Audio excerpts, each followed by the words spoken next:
환절기에 감기 조심하시고 또 건강하게 하루 보내시기 바랍니다. 추석이었는데 추석이 참 그냥 그렇게 지나가 버렸습니다. 매일 성경 묵상 나눔 9월 22일 수요일입니다. 출애굽기 19장 1절에서 13절을 묵상합니다. 본문을 읽습니다. 이스라엘의 자손이 애굽 땅을 떠난 지 3개월이 되던 날에 그들이 시내 광야에 이르니라. 그들이 르비딤을 떠나 시내 광야에 이르러 그 광야에 장막을 치되 이스라엘이 거기 산 앞에 장막을 치니라. 모세가 하나님 앞에 올라가니 여호와께서 산에서 그를 불러 말씀하시되 너는 이같이 야곱의 집에 말하고 이스라엘 자손들에게 말하라. 내가 애굽 사람에게서 어떻게 행하였음과 내가 어떻게 독수리 날개로 너희를 업어 내게로 인도하였음을 너희가 보았느니라. 세계가 다 내게 속하였나니 너희가 내 말을 잘 듣고 내 언약을 지키면 너희는 모든 민족 중에서 내 소유가 되겠고 너희가 내게 대하여 제사장 나라가 되며 거룩한 백성이 되리라. 너는 이 말을 이스라엘 자손에게 전할지니라.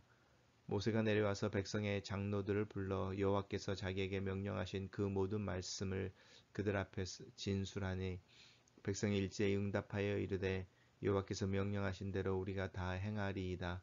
모세가 백성의 말을 여호와께 전하매 여호와께서 모세에게 이르시되 내가 빽빽한 구름 가운데서 내게 임함은 내가 너와 말하는 것을 백성들이 듣게 하며 또 너를 영영히 믿게 하려 함이니라. 모세가 백성의 말을 여호와께 아뢰었으므로 여호와께서 모세에게 이르시되 너는 백성에게로 가서 오늘과 내일 그들을 성결게 하며 그들에게 옷을 빨게 하고 준비하게 하여 셋째 날을 기다리게 하라. 이는 셋째 날에 나 여호와가 온 백성의 목전에서 시내 산에 강림할 것이니 너는 백성을 위하여 주위에 경계를 정하고 이르기를 너희는 삼가 산에 오르거나 그 경계를 침범하지 말지니 산을 침범하는 자는 반드시 죽임을 당할 것이라. 그런 자에게는 손을 대지 말고 돌로 쳐 죽이거나 화살로 쏘아 죽여야 하리니 짐승이나 사람을 막론하고 살아남지 못하리라 하고 나팔을 길게 불거든 산 앞에 이를 것이니라 하라. 오늘의 본문은 시내산에 도착한 이스라엘 백성들이 하나님과 언약 체결을 할 준비를 하는 것에 대해서 하나님이 명령하고 계시는 장면입니다. 세 개의 단락으로 나눠져 있습니다.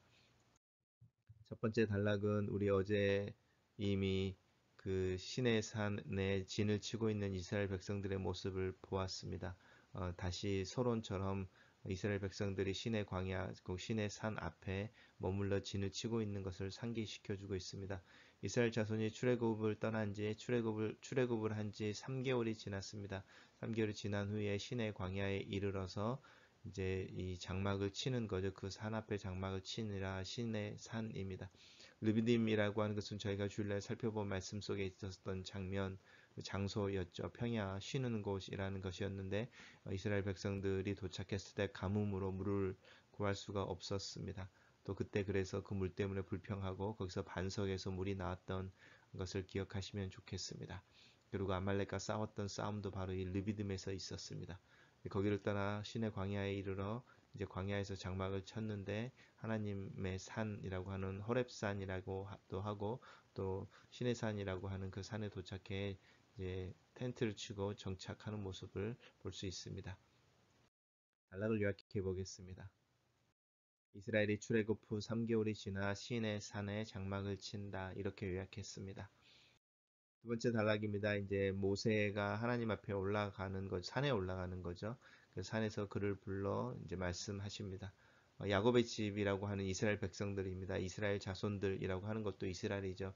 그러니까 야곱이라고 하는 것은 어떤 혈육의 어떤 기원의 문제를 이야기하고 있다면 동일한 사람이지만 이스라엘이라고 말할 때는 하나님과 씨름했던 야곱이 얻은 이름이죠. 하나님의 어떤 언약과 관련되어져서 하나님의 백성으로서의 이름이 이스라엘 자손이라고 할 수 있습니다. 그래서 야곱의 집 이스라엘 자손들에게 말하라. 약간 우리 시편에 나오는 평행법처럼 동일한 이야기를 단어를 바꿔가면서 이야기하고 있습니다. 그래서 이제 내가 어떻게 애굽 사람들에게 행하였는지 어떻게 독수리 날개로 너희를 업어 내게로 인도하였는지 저는 이 표현이 참 문학적인 표현입니다. 하나님께서 이스라엘 백성들을 보호하셨는데 독수리 날개로 그들을 업어서 인도하셨다라고 하는 부분 이렇게 상상 한번 해보시면 좋겠습니다. 세계가 다 내게 속하였으니 너희가 내 말을 듣고 내 언약을 지키면 너희는 모든 민족 중에서 내 소유가 되겠고 내가 너희에 대하여 내게 대하여 제사장 나라가 되며 거룩한 백성이 되리라. 이 거룩한 백성이라고 하는 부분은 이제 하나님에게 구별되신 하나님의 것이라는 것이죠. 그래서 이 내 소유가 되겠다는 뜻입니다. 그 다음에 제사장 나라가 된다라고 하는 것은 제사장이라고 하는 것은 하나님을 섬기는 자들인 것이죠. 하나님을 섬기는 나라가 된다는 이야기는 이스라엘 백성들과 하나님과의 관계 속에서 하나님이 어떤 분이신지를 드러내게 될 거라는 겁니다. 그래서 이 제사장 나라가 된다는 것은 내 말을 잘 듣고 내 언약을 지키는 것과 연관이 되어집니다. 그래야만 하나님이 어떤 분이신지 어떤 성품을 가지고 계시는지 무엇을 원하시는지가 드러나서 하나님을 드러내는 제사장의 나라가 되는 것입니다. 근데 이제 우리가 이 말씀을 읽을 때에 조심해야 될 것은 너희가 내 말을 잘 듣고 내 언약을 지키면이라고 하는 이 조건으로 되어져 있는 부분입니다. 이 조건에 대한 부분이 구원의 어떤 조건처럼 우리의 행실을 이야기하는 것은 아닙니다.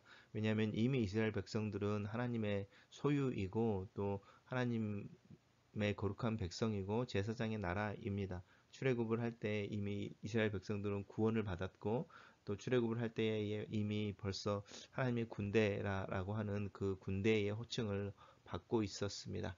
그럼에도 불구하고 이렇게 강조하는 것은 이제 이 거룩한 백성, 제사장 나라가 되기 위해서라고 하는 이 어떤 완성형의 형태를 이야기합니다.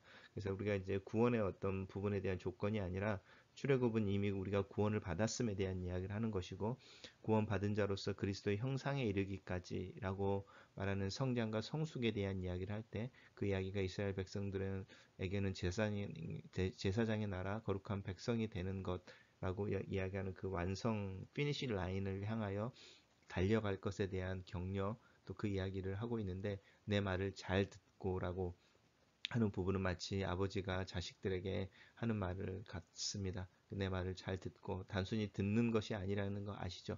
듣는 귀를 가진다는 것은 이해한다는 것이고 이해하는 것은 실천하는 것까지 말합니다. 그래서 우리가 우리 아이들에게 내 말을 좀 들어라라고 말할 때는 이 어떤 소리를 듣는 것에 대한 이야기를 하고 있는 것이 아니고 행함에 대한 이야기를 하고 있는 것이죠. 그 이야기를 동일하게 하나님도 이스라엘 백성들에게 하고 있고 내 언약을 지키면이라고 하는 이 언약이라고 하는 내 언약이라고 하는 것은 약속인데 이 약속이 이제 율법의 형태로 주어지는 거죠. 이것은 이제 고대 이스라엘이 있던 그 시대를 좀 알 필요가 있는데 고대에는 주변에 있는 강한 나라가 약소국을 점령했을 때에 그 약소국과 약속을 맺습니다. 그게 언약인 거죠. 계약이 되는 거죠.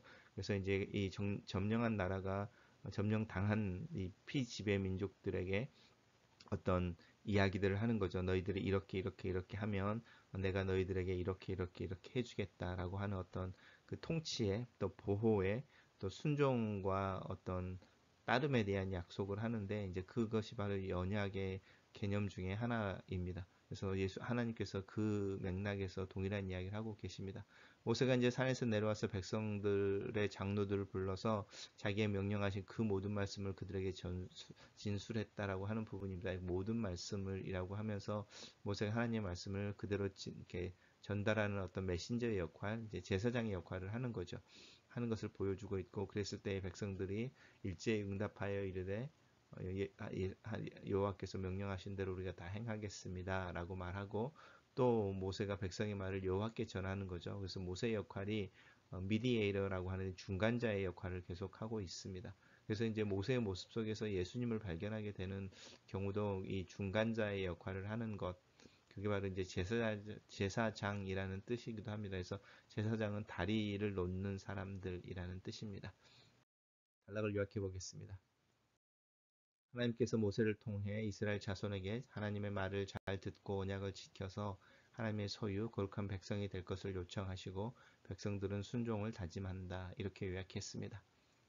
마지막 단락에서는 이제 모세가 하나님에게 이스라엘 백성들이 기꺼이 하나님의 말씀을 청종하고 또 그것을 순행하며 하나님과 자신들 사이에 언약을 맺고 그 언약을 지킬 것을 약속한 것을 하나님에게 전달했을 때에 이제 그 언약 체결식을 위해서 하나님께서 이스라엘 백성들이 준비해야 될 것에 대한 이야기를 하는 것입니다. 그래서 오늘과 내일 그들을 선결하게 하고 그들을 옷을 빨게 하여 준비하는 거죠. 셋째 날을 기다리게 하라라고 말하는 이 셋째 날에 이제 하나님께서 이스라엘 백성 목전에서 이제 시내산에 강림하시고 이 언약을 체결할 것에 대한 이야기를 하고 있습니다. 그래서 이 셋째 날을 기다리게 하라, 하나님의 임재가 직접 임하는, 그리고 드러나는 그 날에 대한 이야기를 하고 있고, 그 날을 기다리는 것은 사이에 그냥 아무것도 하지 않고 있는 것이 아니라 우리를 성결하게 하는 것입니다.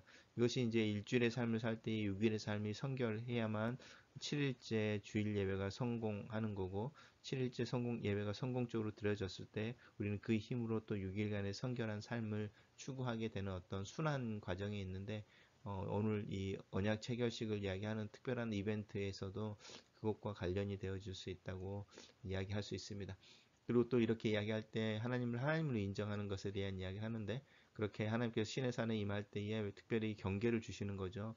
경계를 정하고 또 그 산에 오르지 못하게 하거나 그 경계를 침하지 못하게 해라.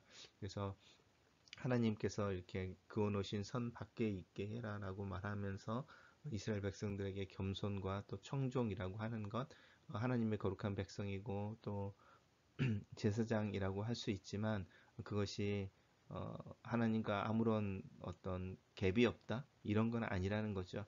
우리가 이제 나이가 들어갈수록 우리 아버지나 부모님을 이해하게 되고 그들과 친밀한 관계를 맺게 됐을 때에 그분들의 장점과 단점과 삶의 무게와 아픔과 뭐 이런 모든 것을 알게 된다고 해서 우리가 우리 아버지의 친구는 아닌 것이죠. 아버지는 아버지로서 존경을 받아야 되는 어떤 라인이 있는데, 그 라인이 하나님이 이스라엘 백성 중에 임하셔서 그들과 함께 있는 중에도 반드시 고백되어져야 하는 하나님은 하나님이십니다라는 그 고백의 라인이 있습니다. 그 라인을 건너서는 절대로 안 되는 것이죠. 단락을 요약해 보겠습니다. 하나님께서 세상을 통해 이스라엘 백성들이 스스로를 성결하게 하여 하나님께서 임하시는 날을 기다리게 하신다. 이렇게 요약했습니다. 첫 번째 묵상 포인트입니다. 출애굽에서부터 시내의 광야에 이르기까지 3개월이 흘렀다. 나는 이 시간과 공간 속에 사는 존재이다. 하나님께서는 자신의 시간표 속에서 나를 인도하신다. 그의 인도를 따라 흐르는 시간 속에서 나는 각기 다른 환경과 상황을 경험한다. 출애굽에 긴박했던 6월절의 밤에서 맨 처음 야영했던 숲곳의 기억에서 물과 배고픔으로 불평과 또 하나님의 은혜에 대한 경험 속에서 아말렉과의 첫 전투의 경험과 함께 동역하며 눈물로 기도했던 기도의 경험 속에서 그렇게 내 믿음은 흐르는 시간과 변하는 상황 속에서 동일하신 하나님을 경험하고 성장해 왔다. 지금이라는 시간, 오타와라는 상황 속에서 살고 있는 나는 여기서 그리고 지금 경험하게 되는 하나님을 기대한다. 하나님은 나를 어디로, 어떻게, 언제 인도하실까? 나는 하나님의 인도하심을 따라 사는 자이다. 하나님을 신뢰하는 마음으로 오늘 하루도 하나님의 일하심과 인도하심이 내 삶에 나타나기를 기도한다. 두 번째 묵상 포인트입니다. 하나님께서 나를 독수리 날개로 업어 하나님께 인도하셨다. 예수 그리스도라는 독수리의 날개를 타고 나는 하나님의 자녀가 되었다. 하나님의 자녀로 사는 삶은 하나님이 누구이신지, 내 아버지가 누구인지를 알아가는 삶이다. 하나님은 이 세상의 주인이시다. 그 하나님께서 이 세상 사람들 중에 나를 자신의 소유로 삼으셨다. 하나님을 섬기는 자로, 하나님의 거룩한 백성으로 이 세상과 하나님 나라 사이에 다리가 되게 하셨다. 나에게 자격이 있어서가 아니라 은혜로, 먼저 보여주신 사랑으로 영원한 선택 속에서 이런 일들을 하셨다. 내가 할 수 있는 일은 하나님께 하신 일에 감사함으로 받는 것이며 아멘으로 화답하는 것이다. 그리고 하나님의 말씀을 잘 듣고 그분의 약속을 굳게 붙잡으며 하루하루를 사는 것이다. 마지막 묵상 포인트입니다. 하나님께서 모세에게 임하실 때 시각적 효과, 즉 구름 가운데 임하시는 것은 자신의 권능을 자랑하심이 아니라 모세를 세워주기 위함이었다. 예수 그리스도의 변화산의 경험과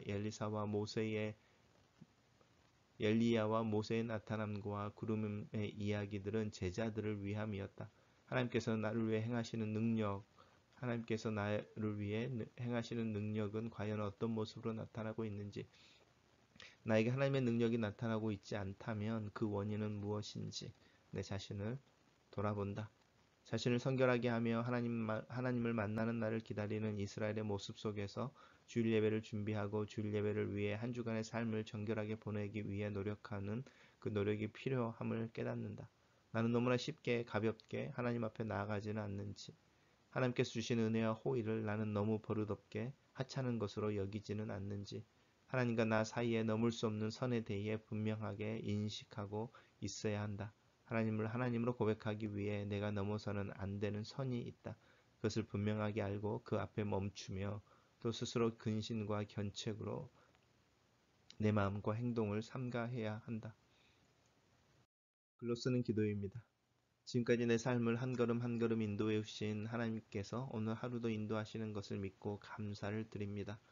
시간 흐름 속에서 다른 환경과 상황에 처할 때마다 동일하신 하나님께서 나를 인도하고 계시는 것과 내 옆에 계시는 것을 항상 기억하고 인식할 수 있도록 도와주시옵소서. 하나님께서 나를 거룩한 백성, 하나님 나라를 위한 백성으로 삼아주신 것을 감사합니다. 하나님의 말씀을 잘 듣는 자가 되기를 원합니다. 하나님의 언약을 붙잡고 행하는 자가 되기를 원합니다. 나로 성령과 기도보다 앞서지 않는 신앙의 모습을 위해 수고하고 애쓰게 하시고 하나님께 예배하고 하나님 품 안에 거하는 것을 사모함으로 일주일의 삶을 정결하고 정직하게 살아낼 수 있도록 도와주시옵소서. 하나님을 하나님을 인정하는 내 신앙이 고백되고 실천되는 오늘 하루를 위해 예수님 이름으로 기도합니다. 아멘.